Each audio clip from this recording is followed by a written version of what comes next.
အားလုံးပဲမင်္ဂလာပါခင်ဗျာနိုင်ငံတကာသတင်းတူများကိုတင်ဆက်ပေးမှာပဲခင်ဗျာ ပေါ်တူဂီအသင်းအတွင်းပဏိပခများ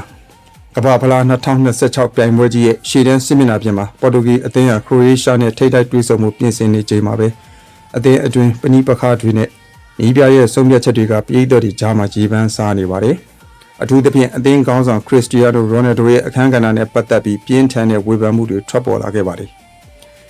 အင်္ဂလန်အသင်းရဲ့တိုက်စစ်မှုဟောင်း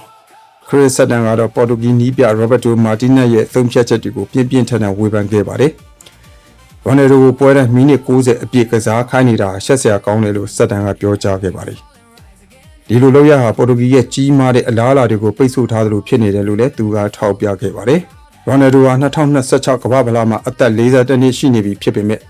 နီးပြမာတီနက်စ်ကသူ့ကိုအသင်းရဲ့အဓိကတိုက်စစ်မှုအဖြစ်ဆက်လက်အားကိုးနေစေပါဒီဆုံးဖြတ်ချက်ကအသင်းရဲ့ဟန်ချက်ညီမှုနဲ့အခြားရေချင်းပြေဝတဲ့ကစားသမားတွေကိုအသုံးမပြုနိုင်တာတွေနဲ့ပတ်သက်ပြီး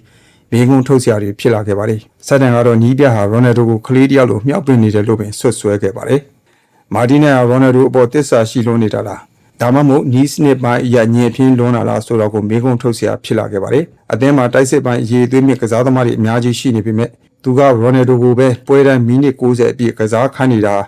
နီးစနစ်ပိုင်းအရညင်ပြင်းလွန်းတယ်လို့ဝေဖန်ကြပါတယ်။ပေါ်တူဂီအသင်းရဲ့ကစားဟန်ဟာရိုနယ်ဒိုကိုဗဟိုပြုပြီးခံမှန်းရလွယ်ကူလွန်းနေတယ်လို့လည်းသုံးသပ်ကြပါတယ်။ဗီဒီယိုထဲမှာအဝတ်လဲကန်းမြင်ကွင်းတွေမပါဝင်ပေမဲ့ကစားသမားလမ်းကြောင်းနဲ့ကွင်းတွေကအခြေအနေတွေကတော့စိတ်ဝင်စားစရာပါ။ရိုနယ်ဒိုကအသင်းရဲ့ဆွဲဆောင်မှုဗဟိုချက်အဖြစ်ရှိနေတဲ့ဖြစ်ပြီးရိုနယ်ဒိုကရီနာတိုဗီဂါလိုမျိုးကစားသမားတွေကိုပြင်းပြင်းထန်ထန်ညွှန်ကြားနေတာတွေကကောင်းဆောင်မှုပုံစံကိုပြနေပေမဲ့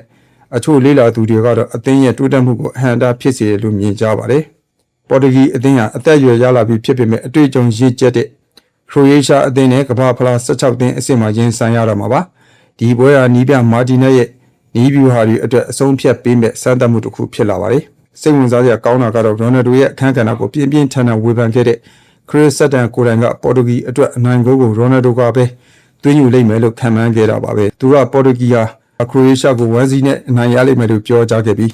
အနိုင်ဂိုးကိုရိုနယ်ဒိုကပဲသွင်းယူလိမ့်မယ်လို့ဆိုပါတယ်လုံလုံကဲကဲမိခိုနေရလို့စတန်ကမြင်ပေမဲ့တစ်ဖက်မှာလည်းဒီဝိုင်းရန်တိုက်စစ်မှုဟာကဘာဖလားလိုအရေးကြီးတဲ့ပွဲစဉ်တွေမှာအဆုံးဖြတ်ပေးနိုင်စွမ်းရှိနေသေးတယ်ဆိုတဲ့ထူးဆန်းတဲ့သရောစာတစ်ခုကိုဖော်ပြနေပါတယ်။ဒါကတော့ဒီနေ့အတွက်နောက်ဆုံးရနိုင်ငံတကာသတင်းများပဲဖြစ်ပါတယ်ခင်ဗျာ။နောက်ထပ်ထူးခြားတဲ့သတင်းများကိုနားဆင်ရဖို့ like and follow လုပ်ထားကြဖို့မမေ့ပါနဲ့နော်။အားလုံးပဲကျမ်းမာဘေးကင်းကြပါစေဗျာ။